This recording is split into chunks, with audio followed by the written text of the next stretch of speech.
Welcome to Goyla IAS. देखिए आज हम चर्चा करेंगे मिशन एचसीएस 2026 की।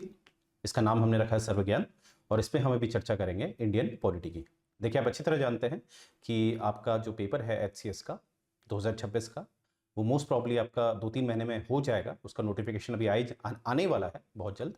तो गोयला आईएएस की तरफ से इसकी जो शुरुआत है वो की जा रही है आज से। आज मतलब 1 जनवरी 2026 से न्यू ईयर पे। और मैं आगे बढ़ने से पहले सभी जो मेरे रिस्पेक्टेड एस्पिरेंट्स हैं सभी को न्यू ईयर की बधाई देना चाहता हूं, और उम्मीद करता हूं कि इस साल आप लोगों का सिलेक्शन हो जाए। जितनी आप मेहनत करते हैं आपको फल मिले।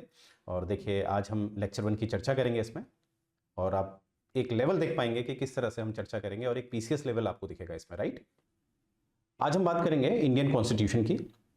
पहला लेक्चर है तो हम बात करेंगे इसमें किस तरह से हमारे जो भारत का जो संविधान है उसकी क्या एक पृष्ठभूमि है, उसका कैसे एक विकास हुआ है। क्योंकि अगर समाज का विकास होता है तो ऑब्वियसली संविधान का भी विकास होगा, क्योंकि संविधान जो है वो एक मूल कानून है, एक फंडामेंटल लॉ है समाज का।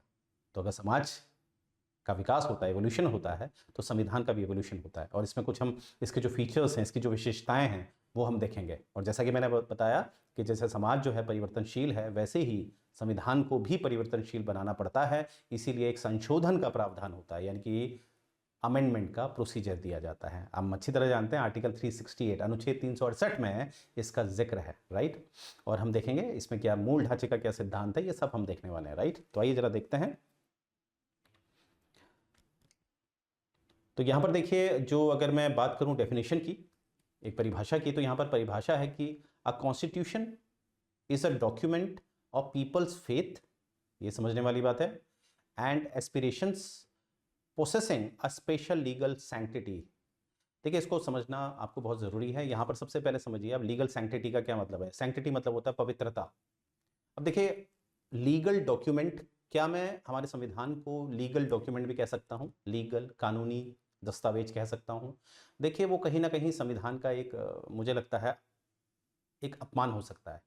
जैसे आपका एक ड्राइविंग लाइसेंस होता है, आपका एक वोटर आईडी होता है, तो ये आपके कहीं ना कहीं कानूनी दस्तावेज होते हैं, परंतु ये केवल आप तक सीमित होते हैं, राइट। अगर आपका ड्राइविंग लाइसेंस है वो आप ही का तो है, किसी और का तो नहीं है ना।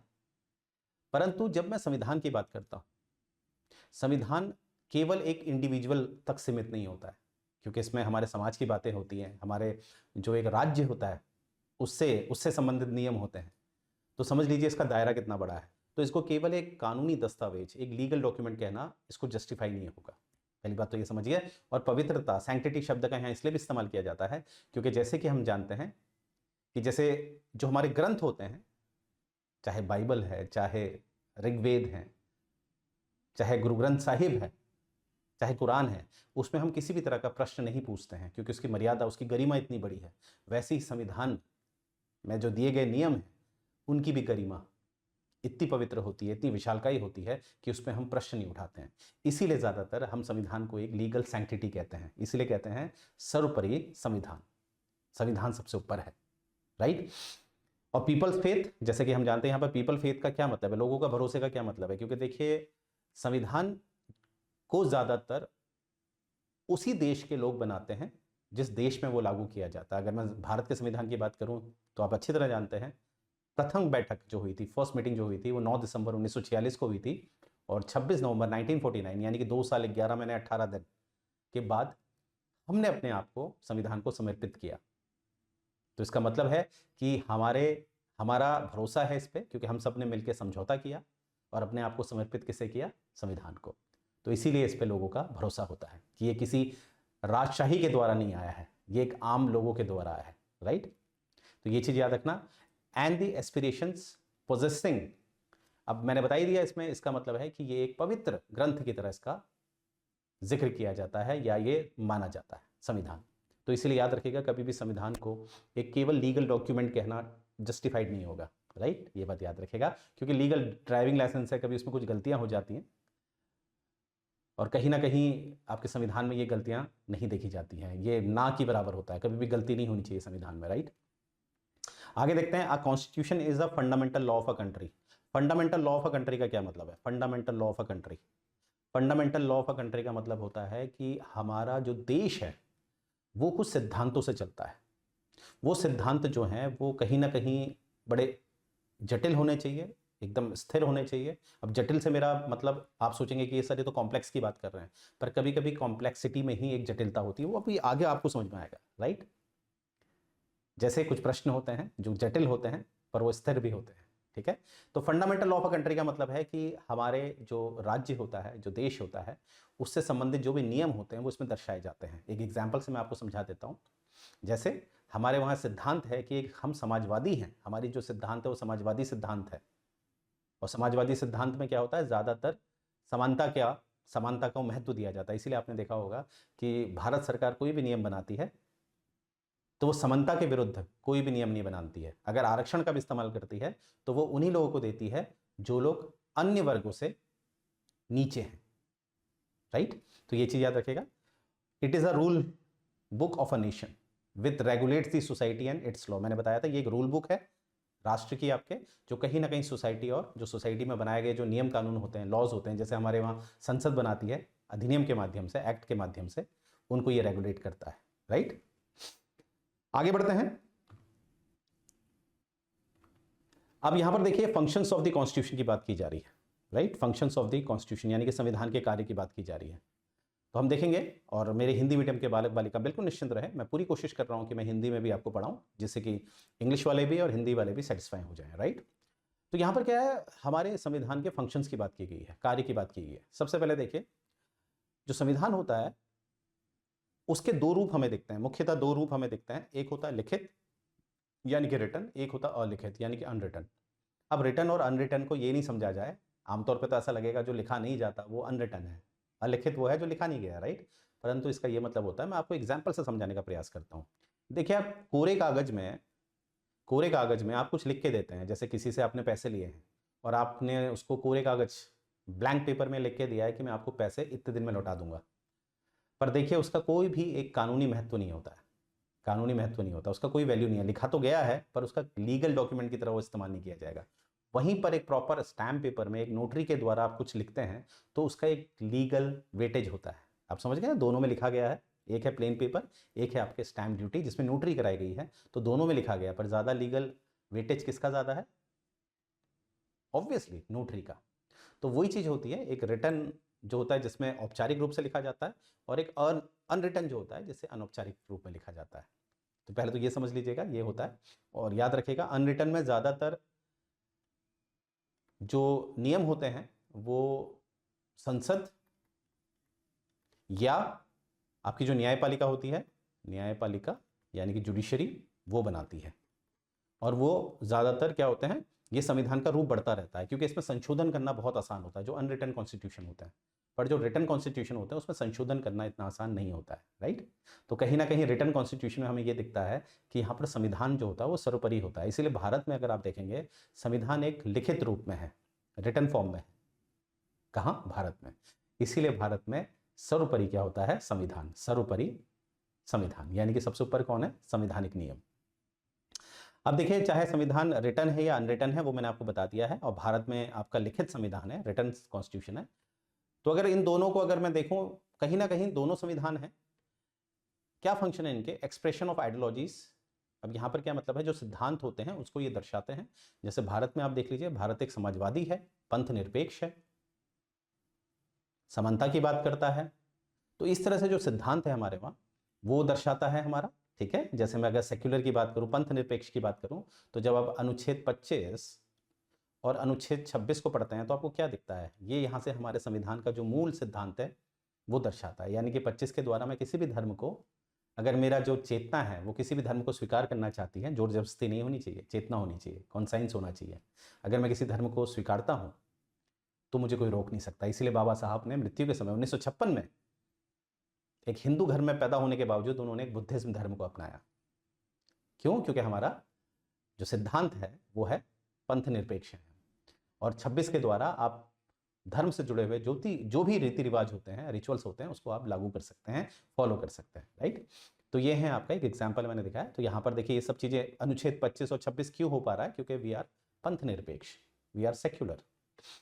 दूसरा देखिए, एक्सप्रेशन ऑफ बेसिक लॉस। अब बेसिक लॉस का यहाँ पर मतलब होता है जैसे जो आपके, जैसे मैंने कहा ना, एक समाजवादी विचारधारा, ये एक बेसिक लॉ हो गया। जैसे जो भी हमारे मौलिक अधिकार होते हैं जो भाग 3 में है, पार्ट 3 में आपको पता आपके फंडामेंटल राइट्स हैं, वो आपके बेसिक लॉ होते हैं, जैसे right to life, right to property. All तो ये बात सत्य है कि राइट टू प्रॉपर्टी 44वें संशोधन 1978 से एक लीगल राइट बना दिया गया है, यानी कि भाग 3 यानी कि पार्ट 3 से निकालकर उसे कहाँ डाल दिया गया है, अनुच्छेद 300 क 300A में डाल दिया गया है। पर संविधान में ज्यादातर ये बेसिक लॉ की कैटेगरी में आते हैं, राइट। आगे देखते हैं, जैसे मैंने बताया आपको फ्रीडम ऑफ स्पीच हो गया, राइट टू असेंबल हो गया, सारे के सारे आपके कहाँ मिलते हैं, आर्टिकल 19 में, राइट। तो ये हमारे कुछ बेसिक लॉज होते हैं, जैसे फंडामेंटल राइट्स जो होते हैं वो भी आपके वो कहीं ना कहीं आपके बेसिक लॉज की कैटेगरी में भी आते हैं, राइट। नेक्स्ट है ऑर्गेनाइजेशनल फ्रेमवर्क। ऑर्गेनाइजेशनल फ्रेमवर्क का मतलब होता है जैसे कि एक संस्थात्मक संस्था का एक ढांचा परिभाषित किया गया है, जिससे कि आगे चल के कोई विवाद ना हो। जैसे आप जानते हैं, अगर मैं राज्य को देखूं तो राज्य की जो शक्ति होती है, वर्तमान में इन शक्तियों को 3 में विभाजित किया जाता है। पावर इज डिवाइडेड इनटू 3, आप जानते हैं, एग्जीक्यूटिव, लेजिस्लेटिव, जुडिशियल, कार्यपालिका, व्यवस्थापिका और न्यायपालिका। तो इनका आपस में कैसे ये कम्युनिकेट करेंगे, कैसे कोऑर्डिनेट, कैसे कोऑपरेट करेंगे आपस में, और कहीं ना कहीं कैसे एक दूसरे के काम में ज़्यादा इंटरफेयर नहीं करेंगे, तो ये सब चीज़ें हमारी कहाँ दिखती है, हमारे संविधान में, राइट। जैसे आर्टिकल 52 में हमारे राष्ट्रपति के बारे में बता रखा है कि वो एक एग्जीक्यूटिव हेड होंगे, उनकी शक्तियों के बारे में आने वाले जो आर्टिकल 53, आर्टिकल 54 इस तरह से बता रखा है किस तरह से इनको नियुक्त किया जाएगा, क्या इलेक्शन होगा, क्या इनका कार्य होगा। जैसे आर्टिकल 74 देख लीजिए, आर्टिकल 74 में लिखा गया है कि हमारे जो राष्ट्रपति हैं वो मंत्रिपरिषद के सलाह से काम करेंगे। क्यों? क्योंकि काउंसिल ऑफ मिनिस्टर्स जो होते हैं वो प्रत्यक्ष रूप से निर्वाचित हैं और राष्ट्रपति हमारे अप्रत्यक्ष रूप से, इनडायरेक्ट वे में निर्वाचित हैं। तो कहीं ना कहीं लोकतंत्र में ज़्यादा शक्ति उसको दी जाएगी जो प्रत्यक्ष रूप से निर्वाचित है। तो आर्टिकल 74 ये बताता है। वैसे ही मैं आर्टिकल 1 to 4 देखूं जहां पर हमारे ऑनरेबल सुप्रीम कोर्ट के बारे में बताया गया है, तो वहां पर उनकी शक्तियों के बारे में बता रखा है, राइट। तो ये चीज़ हमें समझनी है। सारा का सारा ऑर्गेनाइजेशनल फ्रेमवर्क भी हमें कहाँ से दिखता है, हमारे संविधान से, राइट। आगे देखते हैं। तो ये संविधान के कार्य पे हमने चर्चा करी है। अब देखिए फंक्शंस ऑफ द कॉन्स्टिट्यूशन में हम देखेंगे। लेवल ऑफ गवर्नमेंट के बारे में बताता है हमें ये। लेवल ऑफ गवर्नमेंट का मतलब हो गया यहाँ पर आपका, देखिए जैसे आपने सुना होगा कि गवर्नमेंट जो होती है वो अलग अलग तरह की होती हैं, ठीक है। और हमारे जो गवर्नमेंट होते हैं उसके डिफरेंट ऑर्गन्स भी होते हैं। ऑर्गन से यहाँ पर मतलब है एग्जीक्यूटिव, लेजिस्लेटिव, जुडिशियल, न्यायपालिका, कार्यपालिका, व्यवस्थापिका। और यहाँ पर देखिए whether it is a federal, यानी कि आपको पता है हमारा जो एक एक एक एक स्ट्रक्चर बनाया जाता है, एक संरचना होती है राज्य की, एक सरकार की, वो कैसी है, क्या वो संघीय है, क्या वो परिसंघीय है। संघीय मतलब फेडरल होता है, परिसंघीय मतलब कॉन्फेडरेशन होता है, एकात्मक मतलब यूनिटरी होता है, राइट। ये डोंट वरी, हम सारा पढ़ने वाले हैं, आपको ऐसे ही बता देता हूँ। फेडरल में ये होता है जहाँ पर डिवीजन ऑफ पावर होता है, जो कि आपको यूएसए में अच्छा खासा दिखता है। फेडरेशन में क्या होता है कि आपका डिवीजन ऑफ पावर होता है। वैसे इसको ऐसा मत समझिएगा, इसको ये समझिए आप, क्योंकि मैं आपको बताता हूँ, क्योंकि फेडरल को अभी आप फेडरल सिस्टम को आप इंडिया में रखिएगा और कॉन्फेडरेशन को आप यूएसए में रखिएगा। दोनों में क्या अंतर होता है? दोनों में ये होता है, फेडरल को पहले ये समझ लीजिएगा, इसको संघीय कहते हैं और कॉन्फेडरेशन को परिसंघीय कहते हैं। फेडरल को क्या कहते हैं? संघीय, और कॉन्फेडरेशन को परिसंघीय। दोनों में क्या अंतर होता है? दोनों में ये अंतर होता है कि अगर मैं फेडरल की बात करूं तो इसमें जो प्रांत होते हैं उनके पास कहीं भी ये शक्ति नहीं होती है कि वो संघ से दूर हो पाए, क्योंकि संघ ने पूरा का पूरा प्रांतों को स्वीकारा होता है, प्रांतों को एक्सेप्ट किया होता है, रिकॉग्नाइज किया होता है। तो प्रांतों के पास, यानी कि राज्यों के पास, वर्तमान में 28 राज्य हैं ना भारत के, उनके पास ये शक्ति नहीं है कि अपने यूनियन से वो बाहर हो जाए, अपने संघ से वो बाहर हो जाए। उसे हम कहते हैं फेडरल। इसमें किसी भी तरह का एग्रीमेंट नहीं है। और कॉन्फेडरेशन में क्या होता है, यहाँ पर जो प्रोविंसेस होती हैं, जो प्रांत होते हैं, वो आपस में एग्रीमेंट करके एक संघ का निर्माण करते हैं। इसका मतलब क्या हुआ, ये जब चाहें इस संघ से बाहर भी आ सकते हैं, क्योंकि ये एग्रीमेंट के द्वारा हुआ है। तो यूएसए में, इसीलिए हम यूएसए में कहते हैं यूनाइटेड स्टेट्स ऑफ अमेरिका, यानी कि अमेरिका का जो निर्माण हुआ है वो स्टेट्स के यूनाइटेड होने से हुआ है। तो यूनाइटेड स्टेट्स ऑफ अमेरिका कहते हैं। क्या हम यूनाइटेड स्टेट्स ऑफ इंडिया कह सकते हैं? नहीं, क्योंकि इंडिया में कॉन्फेडरेशन नहीं है, इंडिया में फेडरल है। तो ये बात याद रखेगा, राइट। और यूनिटरी का मतलब होता है एकात्मक, जहाँ पर केवल एक ही के पास शक्ति होती है, एक ही यहाँ पर सरकार होती है। जैसे केंद्र सरकार है तो केवल केंद्र सरकार हो गई। भारत में ये होता है, भारत में ये होता है जब माहौल खराब होता है। जैसे कि आर्टिकल 352 की मैं बात करूँ, 352 की अगर मैं बात करूँ तो वहाँ पर आप देखते हैं इमरजेंसी का प्रावधान दिया गया है, आपातकाल का, जिसमें जो हमारा एक संघीय ढांचा है, जो फेडरल स्ट्रक्चर है, वो किस में चेंज हो जाता है? एकात्मक में, राइट। तो यहाँ पर भी हमारा सारा का सारा हमें संविधान के द्वारा पता चलता है कि हम किस तरह की हमारी जो गवर्नमेंट है वो किस तरह का है, उसका जो स्ट्रक्चर है, उसकी जो संरचना है वो किस तरह की है, क्या वो संघीय है, क्या वो परिसंघीय है, क्या वो एकात्मक है, राइट, फेडरल है, कॉन्फेडरेशन है और यूनिटरी है। आगे देखते हैं प्रोविजंस ऑफ अमेंडमेंट। ये मैंने आपको बताया दिया था, जैसे कि हम अच्छी तरह जानते हैं कि जो समाज होता है वो परिवर्तनशील होता है, समाज जो होता है परिवर्तनशील होता है, और जो समाज का जो मूल कानून है, मूल सिद्धांत है, वो हमारे संविधान में होते हैं। तो इसीलिए अगर समाज का जो सोसाइटी का एक बेसिक रूल है वो चेंजेबल है, वो इवॉल्व करती है, ठीक है, वो विकसित होती है, तो इसीलिए संविधान का भी कहीं ना कहीं एक मूल मंत्र होगा कि उसे एक विकासशील बनाना पड़ेगा। इसीलिए हमारे संविधान में अमेंडमेंट यानी कि संशोधन का प्रावधान दिया गया है, जो कि आपको आर्टिकल 368 में दिखता है, ठीक है। परंतु ये जो प्रावधान है, ये जो विकसित करने का ये जो प्रावधान है आर्टिकल 368 में, ये यूनिफॉर्म वे में होना चाहिए। यूनिफॉर्म होने का मतलब है कि इसका इस्तेमाल केवल भारत के उपलक्ष्य में देखा जाए तो केवल पार्लियामेंट कर सकती है, ओनली पार्लियामेंट, ओनली पार्लियामेंट, ये बात आपने याद रखनी है। तो यहाँ पर देखेंगे क्या लिखा है, जैसे एक यहाँ पर आप देखिएगा, तो अभी तक हमने क्या देखा, यहाँ पर हमें ये पता चल रहा है कि संविधान में दिए गए सिद्धांतों को, संविधान में पहले सिद्धांत होते हैं, उस हिसाब से समाज परिभाषित होता है, यानी कि संविधान में जो होता है वही हमें समाज में दिखता है, पर ऐसा कभी कभी हमें नहीं दिखता है। इसका सबसे बढ़िया एग्जाम्पल आपको यहाँ पर दिखा रखा है सोवियत कॉन्स्टिट्यूशन का, जिसे आप यूएसएसआर कहते हैं, जो आप जानते हैं 1991 में खंडित हो गया था, फिर उसमें से काफ़ी सेंट्रल एशियन देश निकले, रशिया निकला, परंतु अभी यूएसएसआर की बात करेंगे। और यहाँ पर दूसरा एग्जाम्पल है अमेरिकन कॉन्स्टिट्यूशन में। देखिए दोनों ही यहाँ पर विपरीत हैं। कैसे? सोवियत कॉन्स्टिट्यूशन जो है, जो उसका जो संविधान है, अगर मैं सोवियत कॉन्स्टिट्यूशन की बात करूँ, 1918 में आया, 1924 में आया, 1936 में आया, 1977 में आया, इस तरह से इसका बार बार संविधान बदला गया। और संविधान में जो जो सिद्धांत लिखे गए, जैसे कि एक कम्युनिस्ट सिद्धांत को अपनाया गया, यहाँ पर एक सोशलिस्ट पैटर्न को अपनाया गया। अब ये कम्युनिस्ट क्या है, सोशलिस्ट क्या है, वो हम आगे चर्चा करेंगे, डोंट वरी। फिलहाल इतने याद रखेंगे, जो ये कम्युनिस्ट विचारधारा जो रखी गई, किसके सिद्धांतों पे? मार्क्स और लेनिन, मार्क्स, कार्ल मार्क्स और लेनिन। तो यहाँ पर ये था कि ये लिखा गया था कि यहाँ पर जो है, जो भी रिसोर्सेस होंगे वो राज्यों के होंगे, सबको समानता मिलेगी, इस तरह से सिद्धांत हमें दिखते हैं सोवियत के संविधान पे। परंतु वास्तविकता में यहाँ पर जो कम्युनिस्ट पार्टी थी, जो प्रोलिटेरिएट थे, आगे चलकर प्रोलिटेरिएट कौन थे? ये एक मजदूर वर्ग था। इसी ने कहीं ना कहीं आगे चलकर सत्ता हासिल करी और कहीं ना कहीं कम्युनिस्ट पार्टी का जन्म दिया। और कम्युनिस्ट पार्टी ने जो सिद्धांत लिखे थे संविधान में सोवियत के, यानी कि समानता की बातें, अधिकारों की बातें, लोकतंत्र की बातें, परंतु वास्तविकता में कम्युनिस्ट पार्टी ने अपने पास सत्ता रखी और ऐसी रखी कि बिल्कुल भी सिद्धांतों को लागू नहीं किया, बिल्कुल विपरीत। तो यहाँ से हमने क्या देखा? सोवियत में जो सिद्धांत इन्होंने अपने संविधान में संविधान में दर्शाया था, उसको वास्तविकता का रूप नहीं दिया। आज भी आप जाइए, अगर चाइना की बात करूँ, चाइना अपने आप को डेमोक्रेटिक बोलता है, उसके संविधान को भी आप पढ़िए, डेमोक्रेटिक बोलता है, सेक्युलर भी बोलता है कहीं ना कहीं, परंतु कहीं ना कहीं आपको दिखता है कि वास्तविकता कुछ और है। वहाँ पर आज भी एक पार्टी रूल करती है, चाइना में। और वैसे ही देखिए अमेरिका में क्या है, अमेरिका में उनके ना ही कभी अब उनका जो संविधान पढ़ते हैं, संविधान में आपको दिखेगा कि कहीं पर भी उन्होंने ये नहीं बता रखा है कि वो कैपिटलिस्ट होंगे, वो वेलफेयर वाले स्टेट होंगे, कहीं पर भी नहीं बता रखा है।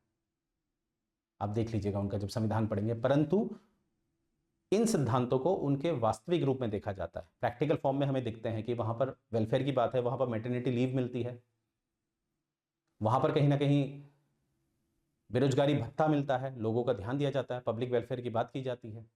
कहीं ना कहीं वहां पर ज़्यादा लोगों से, उन लोगों से ज़्यादा टैक्स नहीं लिया जाता जो लोग गरीब हैं। तो इस तरह से आपको क्या दिख रहा है? ये वेलफेयर स्टेट के मैं आपको बता रहा हूँ उदाहरण। तो यूएसए में वेलफेयर स्टेट के उदाहरण हमें दिखते हैं, परंतु उनके संविधान में हमें ये बातें नहीं दिखती। तो हमने क्या देखा? यूएसए यानी कि सोवियत कॉन्स्टिट्यूशन देखें और अमेरिकन कॉन्स्टिट्यूशन देखें, इसमें हमें क्या समझ में आ रहा है कि ये बताया जा रहा है कि संविधान में जो सिद्धांत लिखे होते हैं, कभी कभी वो वास्तविकता में नहीं होते हैं, वास्तविकता में कुछ और होता है। तो सोवियत के संविधान में कुछ और लिखा गया है, परंतु वास्तविकता में हमें नहीं दिखता है। और यूएसए में संविधान में उन्होंने नहीं लिखा है, पर वास्तविकता में दिखता है, राइट। तो ये चीज याद रखिए, वेरी इंपॉर्टेंट पॉइंट। आगे देखते हैं अंडरस्टैंडिंग द कॉन्स्टिट्यूशन। अब देखिए यहां पर क्या समझना है हमने, यहां पर जो समझना है वो समझना है कॉन्स्टिट्यूशनलिज्म, और हिंदी में इसे कहते हैं संविधानवाद। संविधानवाद क्या होता है, कॉन्स्टिट्यूशनलिज्म क्या होता है? संविधानवाद क्या करता है, ये जो आपका राज्य होता है ये किसी भी तरह से तानाशाह ना हो जाए, ये एब्सोल्यूटिस्ट ना बन जाए। एब्सोल्यूटिस्ट मतलब होता है जिसके पास संपूर्ण शक्ति हो जाए, क्योंकि एक बात याद रखिएगा, पावर में करप्ट पर एब्सोल्यूट पावर एब्सोल्यूटली करप्ट। किसी को अगर आप निरंकुश शक्ति प्रदान कर देंगे तो वो कहीं ना कहीं उसके भ्रष्ट होने के पूरे चांसेस होते हैं। तो यहाँ पर क्या होता है, कॉन्स्टिट्यूशनलिज्म में होता है कि राज्य को संविधान के अंतर्गत कार्य करना पड़ता है। क्या कहा मैंने, राज्य को यानी कि जो सरकार है उसको संविधान के अंतर्गत काम करना पड़ता है। संविधान जो उससे कहेगा संविधान के अंदर ही उसे काम करना है। क्या भारत में कॉन्स्टिट्यूशनलिज्म है? बिल्कुल है। जैसे कि मैं एक एग्जांपल आपको दे देता हूं, राष्ट्रपति अपने मन से कोई भी कार्य नहीं कर सकते, उनको हमेशा संवैधानिक नियमों के तहत ही काम करना पड़ता है। अर्थात अब जैसे राष्ट्रपति के पास पार्डनिंग पावर होती है ना, क्षमा देने की जो शक्ति है राष्ट्रपति की, जो अनुच्छेद 72 आर्टिकल 72 में मेंशन है, यानी कि वो किसी की फांसी को रोक सकते हैं, ऐसा नहीं है। उनको ये प्रावधान काउंसिल ऑफ मिनिस्टर के अकॉर्डिंग करना पड़ता है। ये संविधान में मेंशन है, क्योंकि साफ लिखा गया अनुच्छेद 74 में आर्टिकल 74 में कि हमारे जो राष्ट्रपति हैं वो किसके अनुसार काम करेंगे, काउंसिल ऑफ मिनिस्टर के, राइट। तो ये चीज़ याद रखनी है आपने। और जैसे हमारी सरकार है, काउंसिल ऑफ मिनिस्टर्स जो हैं, जो केंद्र में बैठे हैं, जो केंद्रीय सरकार है, अगर वो अपना बहुमत खोती है तो उसको इस्तीफा देना पड़ेगा। तो ये सब आप देखते होंगे कि हमारे संविधान में मेंशन है। तो संविधान क्या करता है, राज्य को नियंत्रित करता है, स्टेट को क्या करता है, एब्सोल्यूटिस्ट होने से बचाता है। तो ये है आपका कॉन्स्टिट्यूशनलिज्म, राइट। जैसे आगे आप पढ़ेंगे जब हम थॉमस हॉब्स की बात करेंगे, थॉमस हॉब्स जिनका जन्म 1588 में हुआ था, अमेरिका में सिविल वॉर चल रहा था, तो उन्होंने माहौल ही ऐसा देखा था एनार्की वाला। तो उन्होंने कहा था कि जो लिव्याथन होगा, यानी कि जो राज्य होगा, राज्य को लिव्याथन कहते थे, यानी कि अथॉरिटी को लिव्याथन कहते थे वो, तो राज्य को पूरी पावर देने की बात करते थे, एब्सोल्यूटिस्ट की बात करते थे। तो यानी कि वहाँ पर कॉन्स्टिट्यूशनलिज्म नहीं आ सकता। वहीं पर मैं हॉब्स की बात करूँ, माफ़ कीजिएगा, जॉन लॉके की बात करूँ, मैं बात करूँ रूसो की बात करूँ, तो ऐसे जो लोग आए थे, इन्होंने कहीं ना कहीं राज्य को एक सीमित शक्ति देने की बात करी थी, सीमित, लिमिटेड पावर, एब्सोल्यूटिज्म की बात नहीं करी थी। तो यहीं से अगर आप राज्य को सीमित करना चाहते हैं तो उसके लिए नियम बनाने पड़ेंगे। तो इसी को कहते हैं कॉन्स्टिट्यूशनलिज्म, क्योंकि ये जो नियम होते हैं जो राज्य को सीमित करते हैं वो कहाँ मेंशन होते हैं, संविधान में। तो संविधानवाद उसे कहते हैं। क्या भारत में संविधानवाद है? बिल्कुल है, क्योंकि भारत में क्या है, रूल ऑफ लॉ है। एवी डाइसी का जो रूल ऑफ लॉ है, एवी डाइसी ने 3 सिद्धांत दिए हैं जिससे हम आगे चर्चा करेंगे। भारत में हमें 2 सिद्धांत दिखाई देते हैं। तो भारत में रूल ऑफ लॉ है, जैसे अनुच्छेद 14 आप देख सकते हैं, इक्वेलिटी बिफोर लॉ, चाहे कोई भी सामने है, चाहे राष्ट्रपति क्यों नहीं है, उनको भी कानून के समक्ष समान रखा जाएगा। आपके मन में प्रश्न आएगा कि सर 361 के तहत तो राष्ट्रपति और राज्यपाल को कहीं ना कहीं इम्यूनिटी मिली है, पर आप देखिए राष्ट्रपति को मिली है ना, तो पहले इम्पीचमेंट भी तो रखा है, महाभियोग भी तो रखा है। तो पहले महाभियोग चलाया जाता है, फिर उनको उस पद से बाहर निकाला जाता है, फिर उनके विरुद्ध कार्रवाई की जाती है, राइट।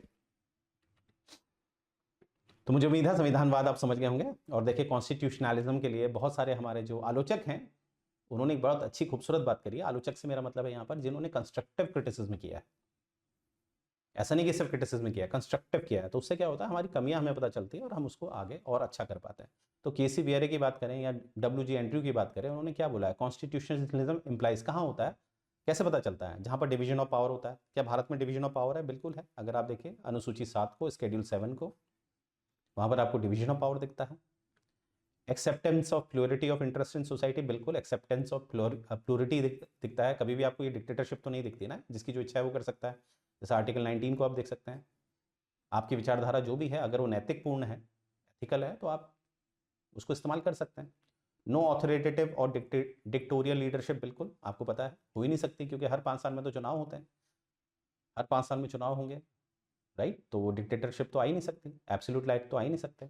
और ऊपर से हमारा क्या है, अगर मैं इसमें देखूँ आर्टिकल 50 को देखूँ, तो सेपरेशन ऑफ पावर की बात करता है, जहाँ पर जुडिशियल और एग्जीक्यूटिव, न्यायपालिका और कार्यपालिका की शक्ति को अलग करने की बात की है। तो डिक्टेटर बनने के लिए तो आपको एब्सोल्यूट पावर चाहिए ना, तो होती नहीं हमारे वहाँ। Minimum constant on individual freedom, बिल्कुल। जो हमारे वहाँ एक आर्टिकल 19 की बात करें, जो एक लिबर्टी की बात करता है इंडिविजुअल लेवल पे, वहाँ पर आप देखिए कि यहाँ पर जो एक्सेप्शंस हैं वो भी क्या हैं, बहुत जस्टिफाइड होने चाहिए। अदरवाइज ऐसा नहीं होता कि राज्य कभी भी कोई लिमिटेशन लगा देगा। जैसे इसका सबसे बढ़िया केस है आपका मनेका गांधी केस। मनेका गांधी केस जो 1978 है, मनेका गांधी जी को पासपोर्ट जब्त कर लिया गया था एक कानून के तहत, उस समय जो एक्ट था उस कानून के तहत। और आगे चल के आपने देखा कि भारत में ड्यू प्रोसेस का सिद्धांत आया। ड्यू प्रोसेस एक डॉक्ट्रिन है ये। अब ये डॉक्ट्रिन क्या है, इसको मैं जोड़ सकता हूँ गोल्डन ट्रायंगल से। गोल्डन ट्रायंगल में कौन कौन से आर्टिकल आते हैं? 14, 19 और 21। यानी कि अब केवल एक आर्टिकल को नहीं पढ़ा जाएगा, 21 को पढ़ने के लिए 19 का भी सहारा लिया जाएगा, अनुच्छेद 19 का और अनुच्छेद 14 का भी, तब जाके अर्थ निकाला जाएगा। तो ड्यू प्रोसेस क्या करता है? विस्तारित कर देता है परिभाषाओं को। एक अनुच्छेद को नहीं पढ़ना है, बहुत सारे अनुच्छेद को एक साथ पढ़ना है। तो वहाँ से क्या होता है कि कहीं ना कहीं लोगों के अधिकार ज़्यादा सुरक्षित होते हैं, राइट। तो यहाँ पर क्या है, इस चक्कर में क्या होता है कि राज्य जो है वो चाहकर भी ज़्यादा लिमिटेशन नहीं लगा सकता, राइट। और यहाँ पर क्या है, according to Carl J Friedrich, the division of power is the most important basis of constitutionalism. जैसे डिवीजन ऑफ पावर हमें दिखता है स्केड्यूल 7 में, और ये कहते हैं स्केड्यूल 7 सबसे अति महत्वपूर्ण प्रावधान है, प्रोविजन है, किसके लिए? कॉन्स्टिट्यूशनलिज्म के लिए। तो भारत में है ना, अगर आपके मेंस में आ जाता है, प्रूफ करिए, कमेंट करिए कि भारत में कॉन्स्टिट्यूशनलिज्म है, तो वहाँ पर आप इसका इस्तेमाल कर सकते हैं कि भारत में स्केड्यूल 7 हमें दिखाई देता है, राइट। भारत में हमें रूल ऑफ लॉ दिखाई देता है, ठीक है। भारत में हमें सेपरेशन भी दिखाई देता है। तो ये सब किसका है उदाहरण? कॉन्स्टिट्यूशनलिज्म के, क्योंकि ये राज्य को एब्सोल्यूट नहीं होने देते, तानाशाह नहीं होने देते, निरंकुश नहीं होने देते।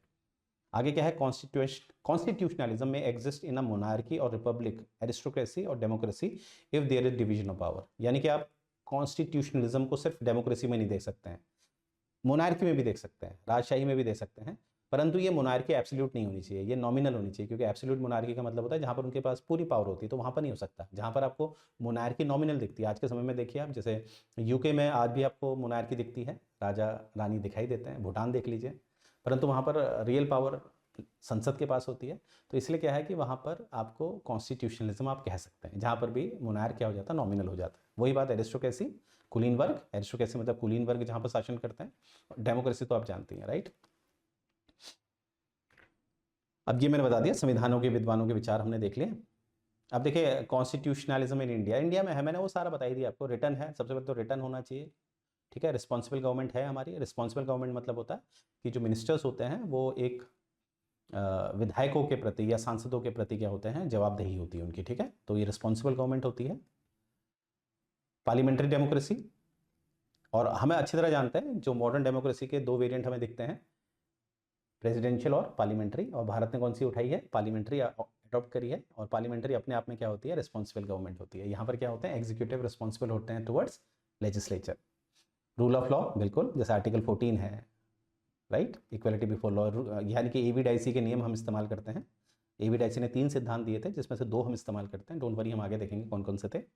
फंडामेंटल राइट्स होते हैं, separation of power, yes, schedule 7, check and balance होता है हमारा, बिल्कुल होता है भाई। इसीलिए 99th अमेंडमेंट जो था, जो 2014 में लाया गया था, जिसको निष्कासित कर दिया गया था 2015 के द्वारा, क्योंकि वो चेक एंड बैलेंस में जब पाया गया तो वो अननेसेसरी हस्तक्षेप कर रहा था न्यायपालिका के अंदरूनी मुद्दों पे।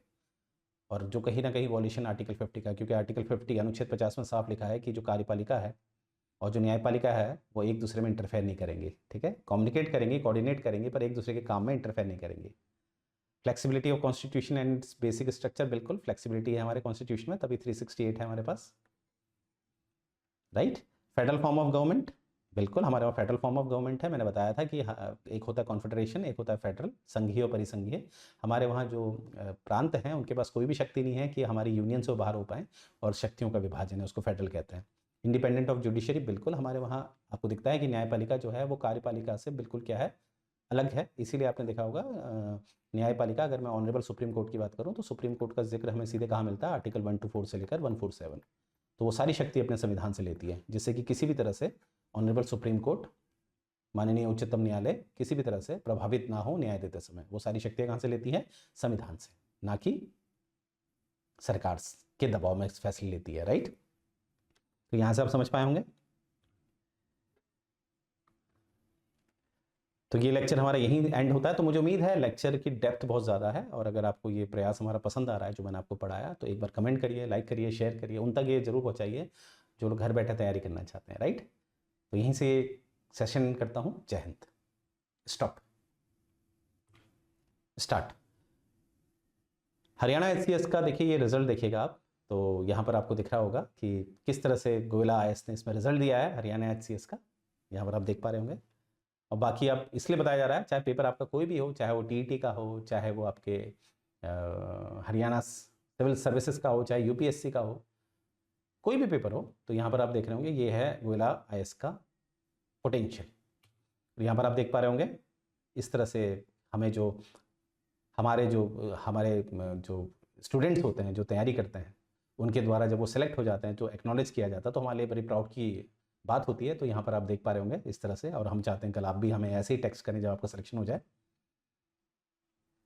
तो यहाँ पर आप देखिएगा ये जो हरियाणा HCS की बात करूँ जो 2026 है, मैंने कहा अभी कुछ महीनों में आपका पेपर हो जाएगा और नोटिफिकेशन आपका इसी महीने आ जाएगा और मोस्ट प्रॉब्ली अप्रैल मई तक आपका पेपर हो जाएगा। तो यहाँ पर देखिए प्रीलिम्स का कंप्लीट कोर्स अवेलेबल है जिसमें आपको प्रीमियम लेक्चर्स दिए जाएंगे, टेस्ट सीरीज दी जाएगी और स्टडी मटेरियल दिया जाएगा। ये मात्र आपको दिया जाएगा 4,999। पहले ये 9,999 का था, अब इसमें डिस्काउंट है तो आप डिस्काउंट अवेल कर सकते हैं।